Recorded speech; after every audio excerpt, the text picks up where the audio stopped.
একমাত্র ছেলে তার বাবাকে প্রথমবারের মতো বৃদ্ধাশ্রমে রেখে ফিরছিল। রাস্তার মাঝে ফোন এলো।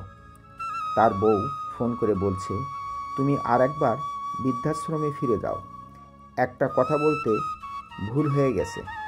বৃদ্ধাশ্রমে গিয়ে তুমি তোমার বাবাকে ভালোভাবে বুঝিয়ে এসো।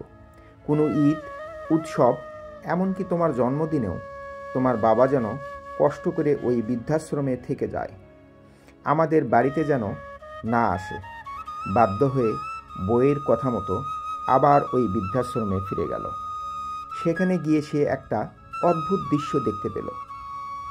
তার বৃদ্ধ বাবা ওই বৃদ্ধাশ্রমের বৃদ্ধ মালিকের সাথে খুব হেসে হেসে কথা বলছেন।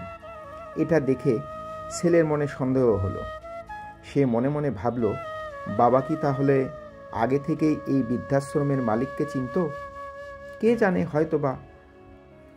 তারপর অপেক্ষা করতে লাগলো।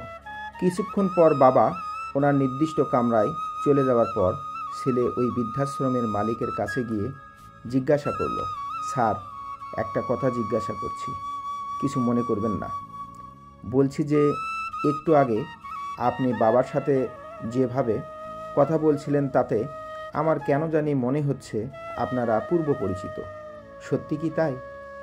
অনাথ আশ্রমের মালিক বললেন, হ্যাঁ, ওনাকে আমি প্রায় 40 বছর আগে থেকেই ভালো করে চিনি এবং জানি। আমি জানি না কোন পরিস্থিতিতে উনি আজ এই বৃদ্ধাশ্রমে এসেছেন, তবে মনের দিক থেকে আপনার বাবা একজন বড় মনের মানুষ। ছেলে বলল, আমি তো সেটাই জানতে চাইছি, বাবাকে কিভাবে চিনলেন?